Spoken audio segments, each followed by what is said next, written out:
Oke, kawan pajak, mohon maaf tadi terjadi gangguan sinyal. Maklum saja dari Studio 16 ini mungkin karena gedung-gedung yang tinggi, sinyal kita terhalang ya Pak Gi ya, gitu ya. Nah, oke, kita lanjut saja Pak Gi. Mungkin kita ulangi dari awal terkait penyampaian SPT melalui IPOM nih Pak Gi. Lanjut Pak Gi, dari awal ya Pak Gi ya. Ya. Nah, baik Mas Rum, terima kasih. Terima kasih juga kepada kawan pajak yang sudah setia walaupun tadi sempat ya terjadi gangguan, kendala. Terima kasih yang sudah bersedia untuk hadir kembali. Baik Mas Rum, terkait tata cara pelaporan SPT tahunan UMKM melalui IPOM. Ya, IPOM seperti apa? Yang pertama, ya buka situs DJP online di www.pajak.go.id, kemudian pilih login seperti biasa ya. Kemudian masukkan NPWP, kata sandi, serta kode keamanan untuk login. Berikutnya, pilih menu lapor, kemudian pilih IPOM, lalu klik buat SPT. Saat mendapat pertanyaan, apakah Anda menjalankan usaha atau pekerjaan bebas? Pilih ya. Dan klik IPOM SPT 1770.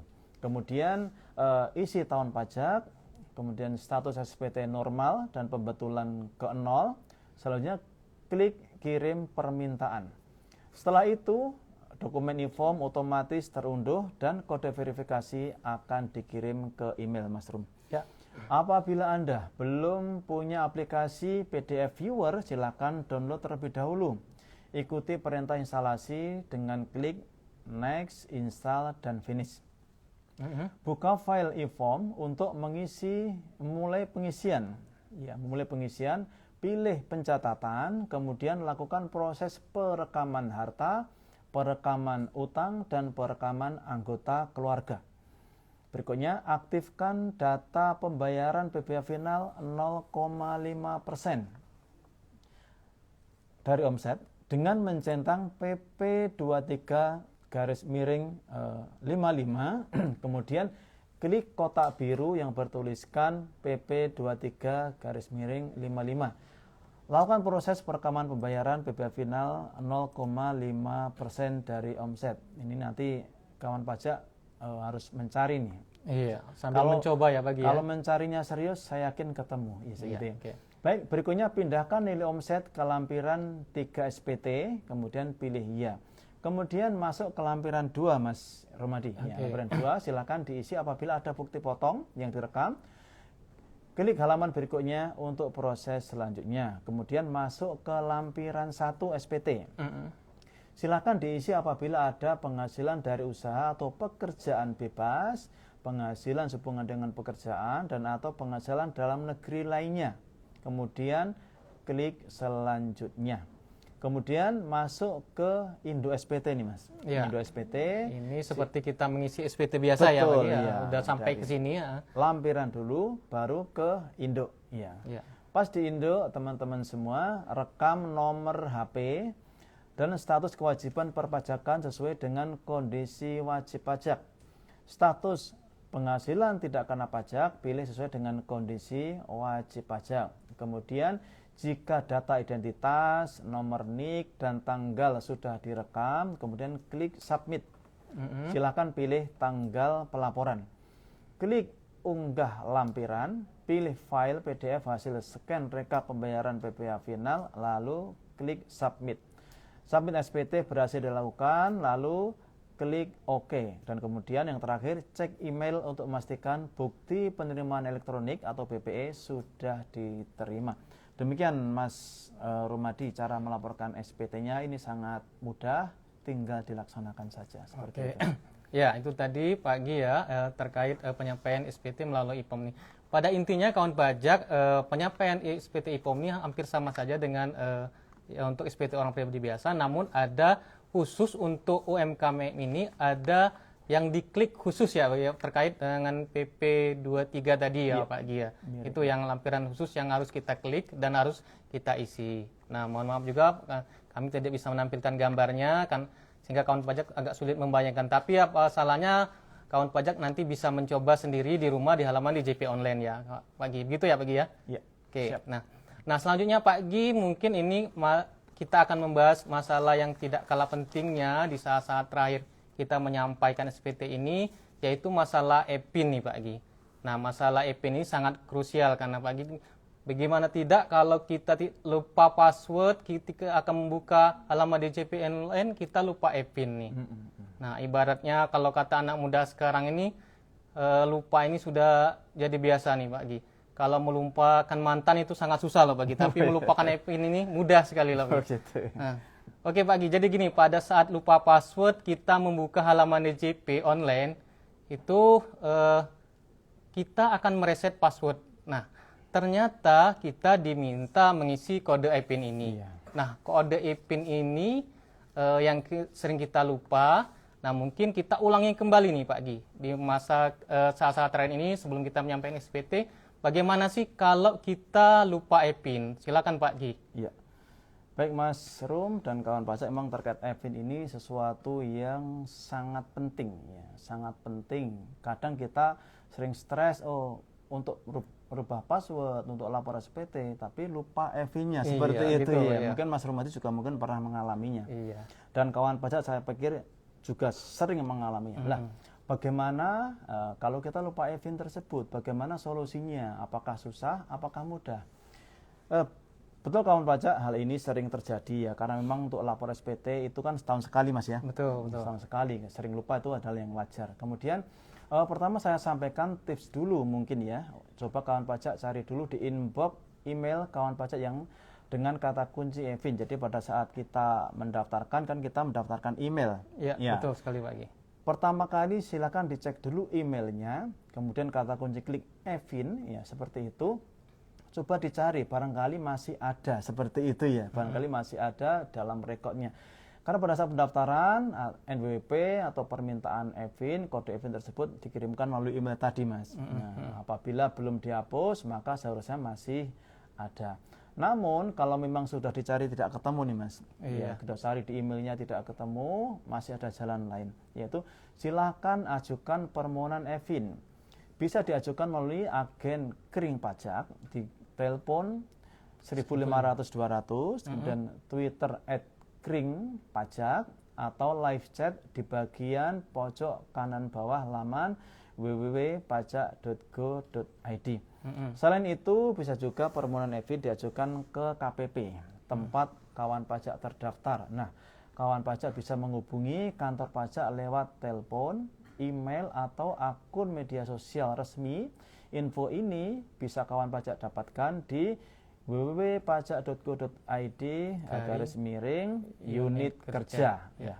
Nanti kawan pajak akan dimintai atau dikonfirmasikan beberapa data penting harus disiapkan ya, seperti data NWP-nya, mungkin KTP-nya, nomor HP-nya, alamat emailnya yang aktif, kawan pajak ya. Ikuti prosedurnya sampai kawan pajak berhasil mendapatkan kembali. Prosedur ini sangat penting karena memang kita menjaga kerahasiaan, jangan sampai sebenarnya yang telepon itu orang lain seperti itu, maka dilakukan namanya poro seperti itu Mas Rumadi. Iya, betul sekali Pak Gi. Jadi kunci ibaratnya EPIN ini ya, untuk menjaga kerahasiaan kita sendiri ya, jangan sampai digunakan oleh orang lain begitu. Maka disediakanlah EPIN ini. Baik kawan pajak, itu tadi terkait EPIN.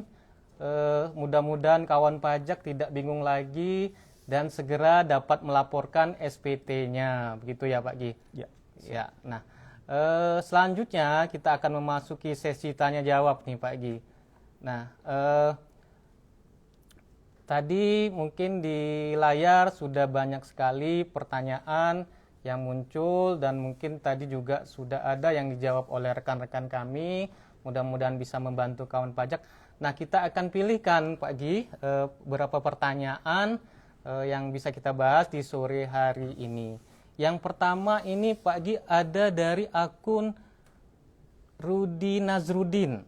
Nah, pertanyaannya bagaimana kalau lupa isi SPT tahun lalu nih Pak Gi? Gimana nih Pak Gi? Baik. Terima kasih dari kawan pajak @Rudi Nazrudin, pakai Z ya. Iya, Rudi Nazrudin. Gimana kalau lupa isi SPT tahun lalu? Ya, apakah mungkin masih boleh lapor sekarang? Atau mungkin sudah tertutup kemungkinan seperti itu? Jawabnya adalah masih boleh ya. Ya. Masih boleh kawan pajak kalau tahun lalu lupa, silahkan untuk melaporkan SPT di tahun ini, bisa, silahkan, nggak masalah. Mungkin tahun lalu bareng tahun ini dilaporkan bareng juga tidak masalah. Tetapi yang perlu jadi perhatian, apabila status SPT kita adalah misalnya lebih bayar, ya lebih bayar itu ada batas waktunya, yaitu 2 tahun sebelum daluarsa penetapan, 2 tahun sebelum 5 tahun, sebenarnya daluarsa penetapan dan 5 tahun. Jadi paling lambat akhir tahun ketiga setelah tahun pajak tersebut, seperti itu Mas. Oke, mungkin sedikit saya tambahkan Mas Ki ya, terkait kalau lupa SPT tahunan memang bisa dilaporkan tahun ini, namun ada konsekuensi tersendiri Pak Gi. Ini ada sanksi administrasi, yaitu apabila kita terlambat atau itu sanksi denda 100.000 begitu Pak Gi. Pasal 7 Mas ya. Pasal 7 ya, sesuai Undang-Undang KUP. Betul. Nah, mungkin yang kedua nih Pak Gi. Ini pertanyaan dari Arif Budi Kusuma 18. Pertanyaannya begini Pak Gi. Ya. Saya pedagang warung sembako. Pedagang warung sembako kecil. Ya. Nah, apa perlu punya NPWP nih Pak Gi? Nah, begitu Pak Gi. Mungkin terkait syarat subjektif dan objektifnya Pak Gi ini. Baik, terima kasih dari Arif Budi Kusuma 18. Ya. Jadi dia punya warung kecil. Pertanyaan apakah perlu NPWP seperti itu? Baik kawan pajak semua yang berkewajiban untuk mendaftarkan diri ya untuk memperoleh nomor pokok wajib pajak adalah yang memenuhi persyaratan subjektif dan persyaratan objektif. Kalau kawan pajak semua lahir dan besar di Indonesia, otomatis persyaratan subjektif sudah ada. Tinggal persyaratan objektif ini ya. Persyaratan objektif. Secara umum kawan pajak semua, persyaratan objektif adalah bagi mereka yang memiliki penghasilan, dan penghasilan ini adalah penghasilan yang di atas PTKP, penghasilan tidak kena pajak. Itu untuk yang karyawan. Tetapi untuk yang usahawan, kawan pajak semua, itu ada aturan tersendiri. Jadi setelah 1 bulan dia memiliki usaha, maka dia sudah dianggap memenuhi persyaratan objektif walaupun penghasilannya masih di bawah PTKP. Jadi walaupun dia pemilik warung sembako yang kecil, dia wajib mendaftarkan diri untuk memperoleh NPWP paling lambat pada akhir bulan berikutnya. Seperti itu Mas Romadi. Oke, jelas sekali ya kawan pajak, itu penjelasan dari Pak Gi tadi terkait apakah Mas perlu punya NPWP. Nah, pertanyaan ketiga nih Pak Gi. Nah, ini juga sering juga ditanyakan kawan pajak, namun nggak apa-apa kita jelaskan kembali nih Pak Gi. Ya. Saya tidak bekerja nih Pak Gi, tapi NPWP saya masih aktif. Nah, apakah harus tetap lapor pajak nih Pak Gi? Ya, baik. Mungkin yang dimaksud apakah tetap harus lapor SPT? Ya, gitu ya. Pak Gi. Baik, SPT, terima kasih dari @rinipedia. Ya, bukan Tokopedia, @rinipedia. Ya. Jadi dia sudah tidak bekerja, tetapi NPWP-nya masih aktif. Apakah dia tetap wajib lapor SPT? Jawabannya adalah iya. Ya, setiap yang memiliki NPWP yang masih aktif, maka dia wajib melaporkan SPT. Bagaimana agar dia terhindar dari kewajiban melaporkan SPT sementara dia sudah tidak bekerja? Maka yang pertama, kawan pajak bisa mengajukan permohonan non efektif. Nanti kan dienekan NPWP-nya teman-teman kawan pajak semua, ya dienekan, sehingga setelah dienekan tadi kawan pajak tidak perlu melaporkan SPT kembali. Atau mungkin ya sudah tidak bekerja, tidak memenuhi persyaratan objektif, kawan pajak juga bisa mengajukan permohonan penghapusan NPWP. Penghapusan NPWP kalau sudah hapus atau sudah delete, ya berarti sudah tidak ada kewajiban untuk melaporkan SPT tahunan kembali. Nanti kalau pengen misalnya sudah aktif kembali, ya nanti yang NE tadi bisa diaktifkan lagi, ya? Kembali seperti itu. Ya, terima kasih Pak Gi, sudah jelas ya kawan pajak. Nah, selanjutnya mungkin pertanyaan terakhir nih Pak Gi, karena terkait waktu, karena kita sudah dibatasi waktu. Dari @jirpa, Kak tanya, bila NPWP ikut suami, apakah istri juga wajib lapor SPT tahunan? Gitu Pak Gi. Nah, ini terkait NPWP suami istri ya Pak Gi. Ya, ini juga sering juga ditanyakan oleh kawan pajak. Namun nggak apa-apa Pak Gi, kita kasih penjelasan juga sore ini biar kawan pajak jelas ya Pak Gi. Baik. Baik, terima kasih Jirva ya. Jadi bagaimana kalau seorang istri dia ikut gabung suami? Ya. Kawan pajak semua, jadi pada dasarnya sebuah keluarga adalah satu kesatuan ekonomis, satu kesatuan ekonomis, sehingga pada dasarnya yang mempunyai kewajiban untuk melapor SPT itu adalah sang suami. Sang suami pada dasarnya seperti itu. Kalau ya tadi istri ikut NPWP suami, ya berarti memang kewajiban perpajakannya ikut ke suami.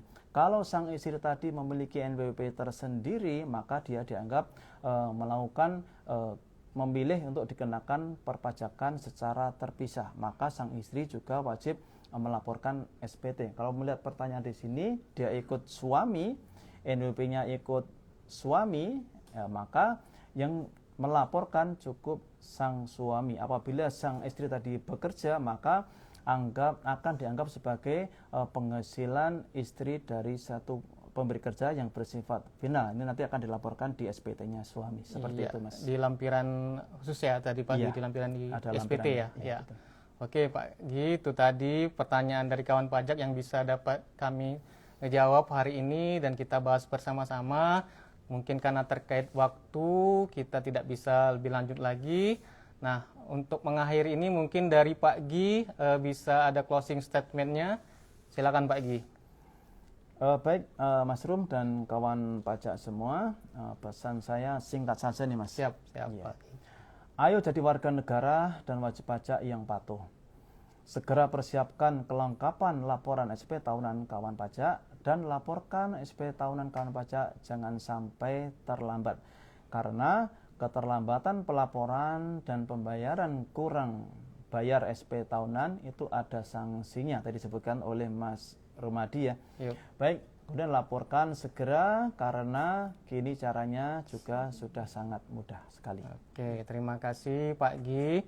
Baiklah kawan pajak, terima kasih banyak atas atensinya di sore hari ini.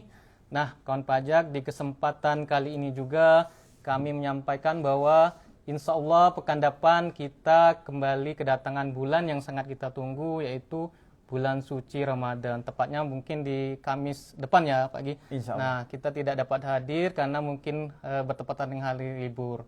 Nah, melalui kesempatan ini kami tim penyuluh pajak ingin menyampaikan permohonan maaf bila selama ini dalam menyampaikan penyuluhan, edukasi ke kawan pajak terdapat kesalahan baik perbuatan maupun lisan kami yang tidak berkenan di kawan pajak sekalian. Nah, untuk selanjutnya mari kita sama-sama menjaga perbuatan kita, hati kita dan lisan kita, serta jari jemari kita agar tidak terjadi sesuatu yang tidak kita inginkan. Amin. Mari kita laksanakan tugas dan kewajiban kita dengan baik dan benar agar kita selamat baik di dunia dan di akhirat. Amin. Ya Pak ya. Amin ya Rabbal Alamin. Jangan lupa ikuti Tax Lab episode berikutnya. Harapan kami melalui acara Tax Lab ini kami bisa bersama-sama kawan pajak belajar dan menumbuhkan semangat untuk bisa menjadi wajib pajak yang patuh. Karena pajak kuat, Indonesia maju. Saya Rumadi. Saya Giarso. Kami pamit. Wassalamualaikum warahmatullahi wabarakatuh.